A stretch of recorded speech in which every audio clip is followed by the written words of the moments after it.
스가랴 7장 1절부터 14절까지 우리 한 절씩 교독하겠습니다. 다리오 왕 제4년 아홉째 달 곧 기슬레월 4일에 여호와의 말씀이 스가랴에게 임하니라. 그때 베델 사람이 사레셀과 레겜멜렉과 그의 부하들을 보내어 여호와께 은혜를 구하고 만군의 여호와의 전에 있는 제사장들과 선지자들에게 물어 이르되 내가 여러 해 동안 행한 대로 5월 중에 울며 근신하리이까 하매 만군의 여호와의 말씀이 내게 임하여 이르시되 온 땅의 백성과 제사장들에게 이르라. 너희가 70년 동안 다섯째 달과 일곱째 달에 금식하고 애통하였거니와 그 금식이 나를 위하여 한 것이냐. 너희가 먹고 마실 때에 그것은 너희를 위하여 먹고 너희를 위하여 마시는 것이 아니냐. 예루살렘과 사면 성읍의 백성이 평온히 거주하며 남방과 평원에 사람이 거주할 때 여호와가 옛 선지자들을 통하여 외친 말씀이 있지 않느냐 하시니라. 여호와의 말씀이 스가랴에게 임하여 이르시되 만군의 여호와가 이같이 말하여 이르시기를 너희는 진실한 재판을 행하며 서로 인애와 긍휼을 베풀며 과부와 고아와 나그네와 궁핍한 자를 압제하지 말며 서로 해하려고 마음에 도모하지 말라 하였으나 그들이 듣기를 싫어하여 등을 돌리며 듣지 아니하려고 귀를 막으며 그 마음을 금강석 같게 하여 율법과 만군의 여호와가 그의 영으로 옛 선지자들을 통하여 전한 말을 듣지 아니하므로 큰 진노가 만군의 여호와께로부터 나왔도다. 내가 불러도 그들이 듣지 아니한 것처럼 그들이 불러도 내가 듣지 아니하리라. 만군의 여호와가 말하였느니라. 내가 그들을 바람으로 불어 알지 못하던 여러 나라에 흩었느니라. 그 후에 이 땅이 황폐하여 오고 가는 사람이 없었나니 이는 그들이 아름다운 땅을 황폐하게 하였음이라 하시니라. 아멘. 오늘 우리는 스가랴 말씀을 함께 나누도록 하겠습니다. 스가랴는 학개와 함께 포로 이후에 남은 자들에게 하나님의 말씀을 전하도록 부름받은 선지자입니다. 이스라엘 백성들은 70년 동안 바벨론에서 포로 생활을 했죠. 이제 그 기간을 마치고 예루살렘으로 돌아와 성전을 재건합니다. 그런데 이제 성전을 재건하다 보니 이것에 대해서 좀 시기하던 이들이 사마리아의 사람들이 있었어요. 그들의 방해로 중단이 됩니다. 중단된 성전을 다시 시작할 것을 독려하기 위해서 하나님께서는 이 스가랴를 불러서 이스라엘 백성들에게 말씀을 전했습니다. 이 스가랴서는 그런 배경을 갖고 있습니다. 오늘 본문 1절 말씀에 보면 이렇게 시작하고 있어요. 다리오 왕 제4년 아홉째 달 곧 기슬레월 4일에 여호와의 말씀이 스가랴에게 임했다. 이렇게 말씀합니다. 이 날짜를 한번 주목해 보아야 합니다. 다리오 왕 4년 기슬레월, 이때 이제 9월입니다. 9월 4일에 하나님의 말씀이 임했다라고 이렇게 알려주고 있는데 이때가 어느 시점인가 하면은 예루살렘 성전 공사, 재건 공사는 BC 536년 2월에 시작했습니다. 그러다가 약 16년간 사마리아 사람들의 방해로 중단이 돼요. 그리고 다리오 왕 2년에 공사가 재개를 했고 다리오 왕 6년에 성전 공사가 완공이 됩니다. 그러니까 오늘 본문에서 다리오 왕 4년이다 라고 이렇게 말씀을 했으니까 이제 어느 시점이냐면 성전 준공, 완공을 약 2년 앞둔 시점이에요. 그러니까 공사가 거의 끝나갈 무렵에 이 말씀이 지금 이 말씀이 임했다라고 이렇게 알려주고 있는 거죠. 이 시점에 한 무리의 사람들이 왔습니다. 그래 누가 왔는가 하면 2절 말씀해 보면 베델 사람이 사레셀과 레겜멜렉과 그의 부하들을 보냈다. 그리고 여호와께 은혜를 구했다. 이렇게 알려줍니다. 근데 3절에서 이제 본격적으로 이들이 왜 왔는가 그 내용을 알려줘요. 3절 말씀해 보면 만군의 여호와의 전에 있는 제사장들과 선지자들에게 물어봅니다. 뭘 물어봤는가? 내가 여러 해 동안 행한 대로 5월 중에 울며 근신해야 합니까? 이렇게 지금 물어보았대요. 그러니까 누가 물어봤는가? 베델 사람들이 사레셀과 레게멜렉과 그의 부하들을, 즉 사람들을 보내서 제사장들과 선지자들에게 우리가 5월에 그러니까 근신을 해야 합니까 말아야 합니까? 이렇게 말씀하는 거예요. 그러니까 이 말은 우리가 여러 해 동안 걸쳐가지고 5월달이면 5월달만 되면 정기적으로 근신을 해왔는데 올해도 어김없이 그것을 해야 하겠습니까 말아야겠습니까? 지금 이렇게 질문하는 거예요. 여기에서 이제 근신하다라는 말을 이제 들어보면은 잘못한 일에 대해서 자숙하고 반성하는 것, 이렇게 생각할 수 있어요. 이 근신이라는 말이 원래 그런 뜻이 있거든요. 근데 이건 그런 뜻이 아닙니다. 5절을 보면 하나님께서 스가랴에게 이렇게 말씀을 하세요. 뭐라고 말씀하냐면 온 땅의 백성과 제사장들에게 이르라, 너희가 70년 동안 다섯째 달과 일곱째 달에 금식하고 애통하였다, 이렇게 말씀을 해요. 그러니까는 이 근신하다라는 말은 애통하는 것이면서 동시에 가장 중심이 뭐냐? 금식했던 거예요. 그러니까 5월 달이 되면은 금식을 했는데 5절 말씀의 근거로 하면은 우리가 70년 동안 금식을 해왔는데 올해도 어김없이 금식을 해야 하겠습니까? 말아야겠습니까? 이런 질문을 지금 하고 있는 거죠. 금식은 이스라엘 민족들이 큰 슬픔을 당했을 때, 그리고 전쟁과 같은 위급한 상황이 있을 때, 아니면 자기 죄를 깨달았을 때, 그리고 하나님의 도우심을 간절히 구할 때 금식을 했어요. 이거는 이제 자기들의 필요에 의해서 어떤 신앙적인 상황이 있을 때, 삶의 어떤 정황이 있을 때 금식을 했다 이겁니다. 근데 율법에서 정해진 금식은 레위기 16장에 보면은 7월 10일 날에 있는 대속죄일에만 금식을 했어요. 이건 율법에 정해놓은 거예요. 그러니까 7월 10일 대속죄일이 되면 이스라엘 민족 전체는 다 그날 자기들의 죄를 회개하면서 금식을 했습니다. 근데 여기에 있는 7월에 나오는 금식은 이것과는 대속죄일과는 상관이 없는 금식이에요. 그러면 5월과 7월에만 금식을 했는가? 아닙니다. 8장 19절 말씀에 보면은 이렇게 말씀을 해요. 8장 19절 말씀을 보십시오.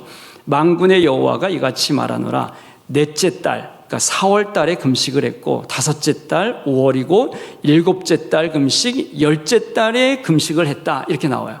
그러니까는 이스라엘 백성들은 지금 1년에 4월, 5월, 7월, 10월 이렇게 4차례에 걸쳐서 금식을 한 겁니다. 이런 금식을 어느 정도 해왔는가? 70년 동안 해왔어요. 율법에서 하라고 명령한 것은 7월 10일 대속죄일밖에 없는데 그 외에도 매년마다 4차례에 걸쳐서 금식을 해왔다 이겁니다. 하나님께서 명령한 것도 아닌데 왜 이런 금식을 했을까? 이것은 이스라엘 민족의 역사와 관련이 있습니다.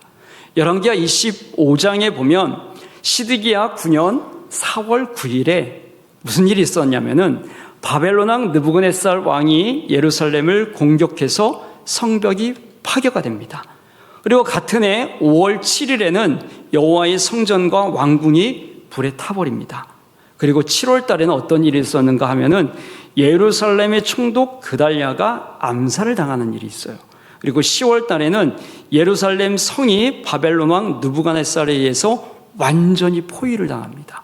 그러니까는 이 4월, 5월, 7월, 10일, 10월 이 날은 이스라엘의 어떤 역사와 관계 있는가 하면 패망의 역사와 관련이 있는 거예요. 그러니까는 어떻게 보면 굉장히 치욕스러운 날인 거죠. 이 날을 기억하기 위해서 이들이 슬퍼하면서 금식을 했던 거예요. 그 날만 되면은 4월 달이 되고 5월 달이 되고 7월 달이 되고 10월 달이 되면 우리 민족이 그런 일들이 있었어. 이렇게 하면서 하는 거죠. 3.1절이 되면, 8월 15일이 되면, 6월 달이 되면 우리도 이렇게 우리 역사와 관련된 일들을 하나씩 하면서 기념하면서 그 날을 다시 한번 되새기잖아요. 이스라엘 민족도 그렇게 해왔다 이겁니다. 그런데 유다 사람들이 이제 성전인 재건이 완료되가는 시점에서 이제 이런 마음이야, 이렇게 이야기하는 거예요. 그동안 충분히 금식했으니까 이제는 그만해도 괜찮지 않겠습니까? 이런 의도를 갖고 지금 와서 물어보는 거죠. 안 그랬으면 와서 굳이 물어볼 이유가 없어요. 그냥 5월달 됐으니까 우리 금식합시다. 이렇게 하면 되는 거죠. 그런데 제사장들과 선지자들에게 찾아와서 우리가 금식을 올해 해야 하겠습니까? 말아야겠습니까?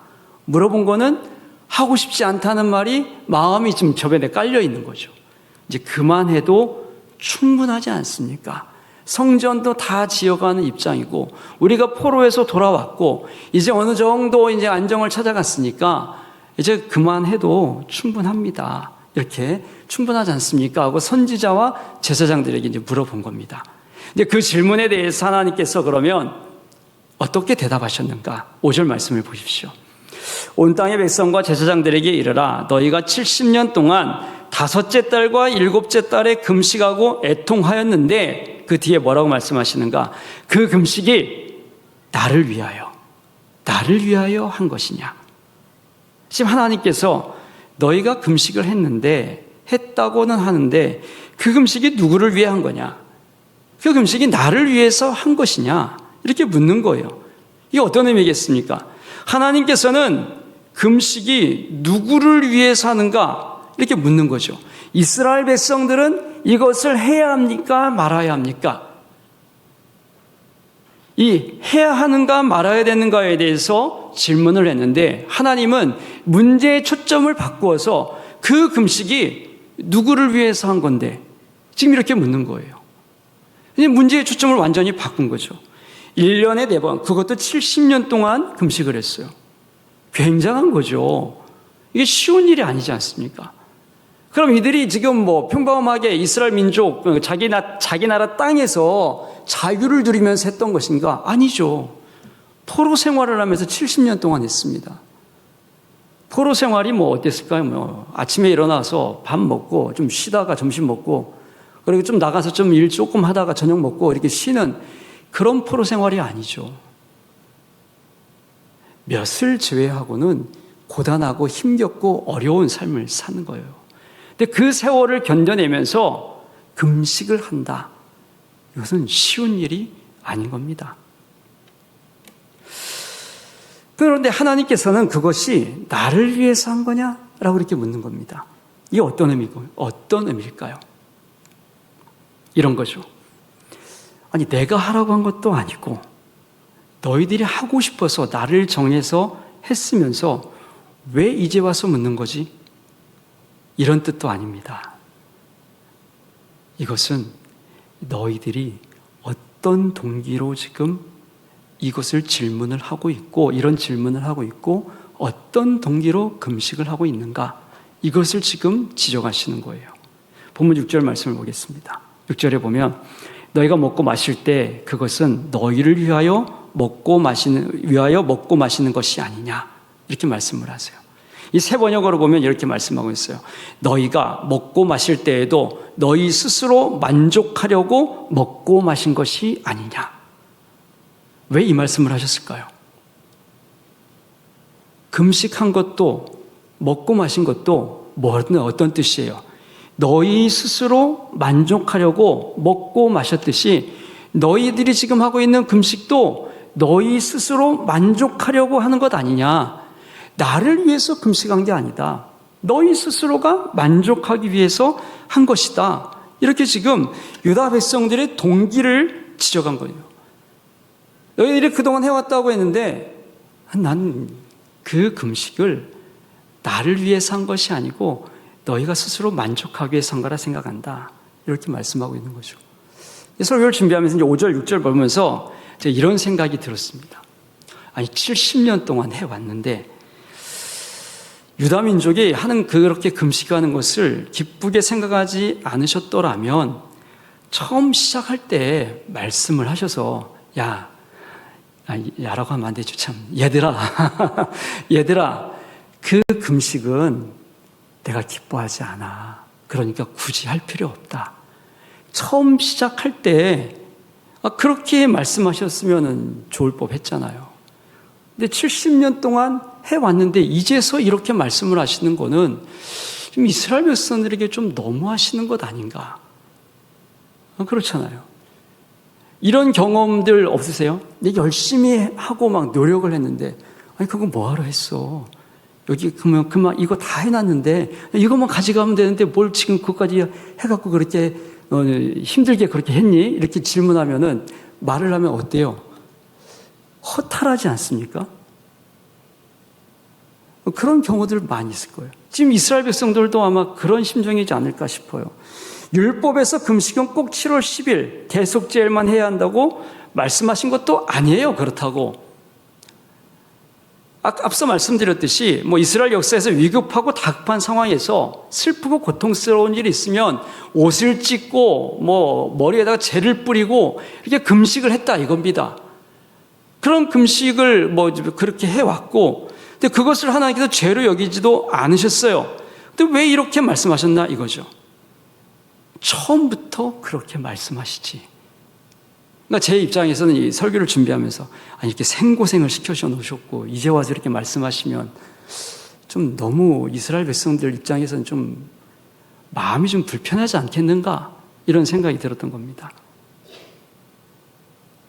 그런데 하나님께서 이렇게 말씀하셨을 때 이스라엘 민족이 처음부터 그랬을까? 그들의 마음이 금식할 때 그들의 마음이 처음부터 그랬을까? 치욕과 아픔의 그 역사적인 순간에 처음 금식했을 때 유다 민족이 어떤 심정이었을까? 그때 그 심정으로 금식하면서 하나님의 이름을 부르고 하나님의 도우심과 은혜를 구했을 때 그들이 겪었던 고통, 아픔, 슬픔, 또 하나님 앞에서의 그 회개하는 심정들은 어땠을까? 지금 묻는 이 상황과는 조금 다르지 않았을까? 그래서 이렇게 생각이 든 거죠. 시간이 흐르면서 마음이 변한 것 같다. 마음이 무뎌져서 처음과 달리 이제는 습관처럼 5월이 되면, 4월이 되면, 7월이 되면 지난해도 해왔으니까 올해도 그냥 해야지. 이런 마음으로 그냥 습관처럼 어떤 마치 사이클이 돌아가듯이 그렇게 한 것은 아니었을까? 그래서 하나님을 향한 것이 아니라 올해도 했다. 올해도 우리가 잊지 않고 이것을 했구나. 단순히 그 정도 차원에서 끝냈기 때문에 하나님께서 이들이 지금 이런 질문을 했을 때 그것이 누구를 위한 것이냐? 그 금식하는 그 순간에 너희들이 하나님을 바라봤느냐?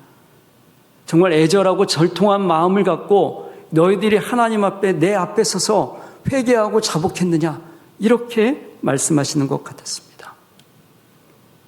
사랑하는 성도 여러분, 우리도 처음 은혜를 받았을 때를 한번 생각해 보십시오. 그때와 지금의 모습이 어떻습니까? 그때 하나님 앞에 가졌던 그 간절함, 그 은혜를 사모하는 심령, 또 감격했던 그 기쁨들, 그리고 이 자리에 나왔을 때, 이 자리에 나올 때, 그 달려오는 마음이 내가 처음 은혜를 받고 하나님의 사랑을 누렸을 때와 같으십니까? 아니면 오늘 하나님의 은혜에 대한 감사와 기쁨을 누렸던 그때 그 예배의 감격은 사라지고 지난주와 같은 오늘, 지난달과 같은 오늘, 그런 마음으로 이 자리에 나오지는 않으셨습니까?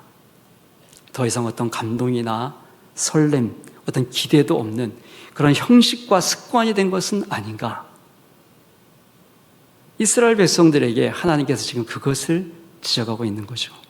하나님께서 선지자 스가랴에게 이제 9절부터 14절까지 이것을 물으시면서 9절부터 14절까지 이스라엘 백성들이 왜 멸망을 했는지를 말씀을 하세요.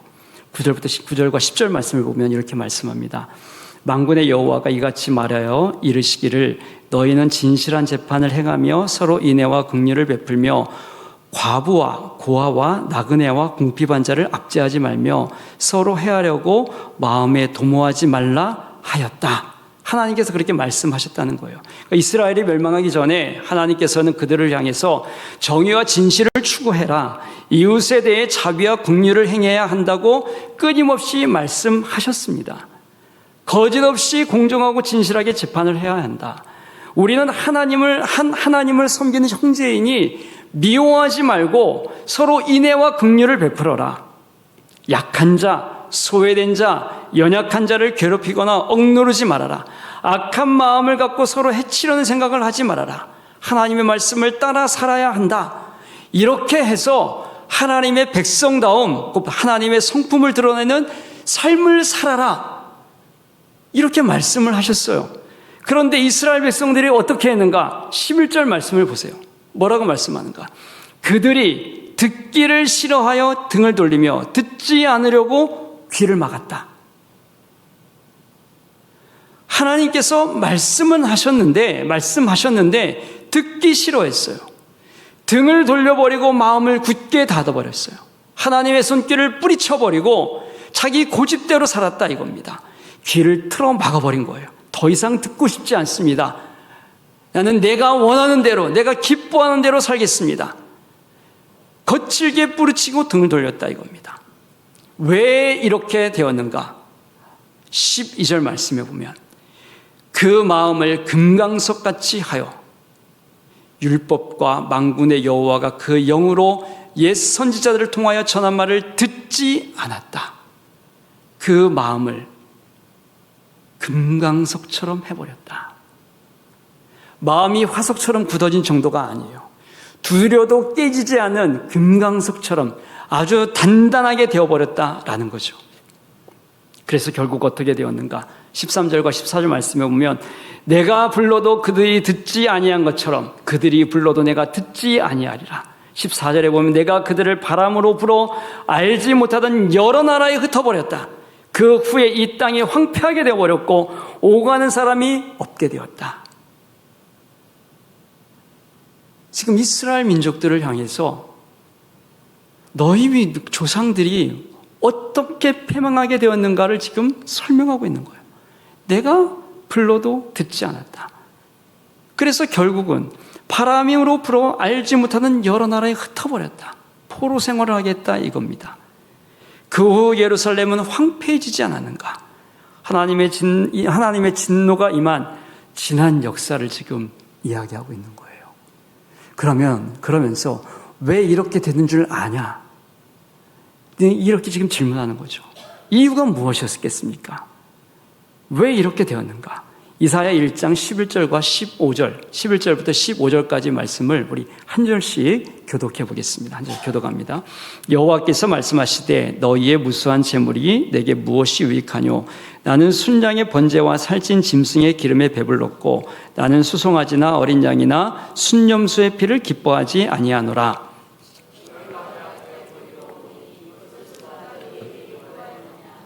내 마당만 밟을 뿐이니라. 헛된 재물을 다시 가져오지 말라. 분향은 내가 가증히 여기는 바요. 월삭과 안식일과 대회로 모이는 것도 그러하니 성회와 아울러 악을 행하는 것을 내가 견디지 못하겠노라.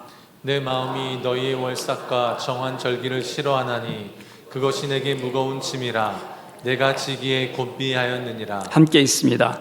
너희가 손을 펼 때 내가 내 눈을 너희에게서 가리고 너희가 많이 기도할지라도 내가 듣지 아니하리니 이는 너희 손에 피가 가득함이라. 아멘. 이스라엘 민족들은 하나님 앞에 제사를 드렸어요. 패망하기 전입니다. 그러나 형식은 있었지만 진실함이 없었던 거죠. 죄악으로 가득한 삶을 살았습니다. 그래서 하나님께서는 그들이 드리는 제사를 기뻐하지 않으셨습니다. 아니 이제는 견디지 못하겠다. 어려운 짐이 되어버렸다. 나는 이제 지쳐버렸다. 이렇게 말씀하셨던 거죠. 그래서 같은 시기에 활동했던 호세아가 호세아 6장 6절에서 이렇게 말씀합니다. 나는 인애를 원하고 제사를 원하지 않는다. 번제보다 하나님 아는 것을 더 원한다. 이렇게 말씀하신 거예요. 오늘 본문의 상황을 지금 더 구체적으로 지금 이사야하고 호세아를 통해서 설명해 드린 겁니다. 너희 조상들이 그때 그렇게 했어. 형식은 갖고 있었지만 내용이 없었던 거야. 그래서 그렇게 멸망을 했다고. 하나님 앞에 제사를 드렸는데 그 제사가 진실하지 않은 거였죠. 그 그들의 삶은 죄악으로 가득했던 거예요. 인애도 없고 진실함도 없고 손에 피만 가득한 그런 모습을 갖고 재물을 갖고 와서 하나님 앞에 제사를 드리는데 나 이제 지쳐버렸다. 더 이상 그 제사를 드리는 것을 원하지 않는다. 왜 이렇게 말씀하시는 걸까요? 그때의 그 역사를 왜 지금 상기시키는 걸까요? 하나님은 또 유다 백성들이 지난 날처럼 되는 것을 원하지 않으셨습니다. 그래서 지금 금식이 중요한 게 아니다. 너희들이 가지고 있는 이 형식이 중요한 게 아니라 너희들이 가지고 있는 그 마음이 지금 어떤가 살펴보아라. 그것이 누구를 위한 거냐? 그 금식이 나를 위해서 한 거냐? 바꿔 말하면 그 금식이 너희들의 만족을 위해서 갖춘 형식뿐이지 않느냐? 그 안에 나를 향한 마음도 없고 하나님을 기뻐하지도 않고 그냥 모여서 금식하고 오늘 이것으로 나 다 했어. 그 정도로 끝내는 것 아니냐? 먹고 마시는 것처럼 너희들의 만족을 위해서 먹고 마시는 것처럼 그렇게 행한 것 아니냐? 그 동기를 지금 살펴보라고 하나님께서 이렇게 말씀하시는 겁니다.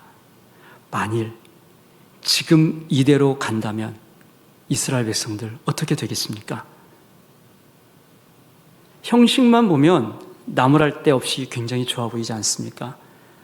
그러나 하나님이 지적하시는 그것이 나를 위한 것이냐라는 그 마음을 보면 어떻겠습니까? 또 예전처럼 돌아갈까 봐 염려하시고 걱정하시는 하나님의 마음이 느껴지지 않으십니까? 지금 이대로 가면 안 된다. 지금이라도 마음을 고쳐야 한다. 또 그대로 간다면 너희들 지난날의 역사를 반복하고 하나님의 심판에서 하나님의 진노에서 벗어나지 않는다. 벗어날 수 없다. 우리는 어떤 모습이십니까? 유다 백성들처럼 형식에 갇혀 무감각한 모습으로 하나님 앞에 나오고 있지는 않습니까? 만일 지금 내 모습 이대로 계속 흘러간다면 어떤 삶의 결과를 가져올 것 같으십니까? 말씀을 준비하면서 제 자신을 돌아봤습니다. 제 자신을 돌아보니까 저는 이 목사라는 직분, 교회라는 울타리라는 아주 좋은 형식을 갖고 있어요. 더할 나위 없는 형식을 갖고 있습니다. 그런데 이 형식에 갇혀서 과연 나는 어떤 모습으로 하나님 앞에 나오고 있을까? 매일 아침 새벽에 나오고 매일 교회를 출근하고 왔다 갔다 하고 하는 이 발걸음들이 형식은 굉장히 좋은 모양을 갖고 있는데 내 안에 있는 마음의 내용은 어떨까? 지금 이대로 가는 것이 맞는가? 이대로 간다면 하나님 앞에 내가 어떤 모습으로 설까? 이 질문을 계속했어요. 성경을, 이 말씀을 준비하면서. 지금 이대로 간다면 내 안에 있는 괴로움, 게으름, 못된 습관, 허영, 시기, 나태함, 탐욕, 교만으로 가득한 제 일상이 눈에 들어왔고 이대로 가면 하나님께 책망을 피할 수 없을 것 같다. 하나님의 책망을 피할 수 없을 것 같다. 이 마음이 들었습니다. 그러면서 이제 어떻게 해야 될까?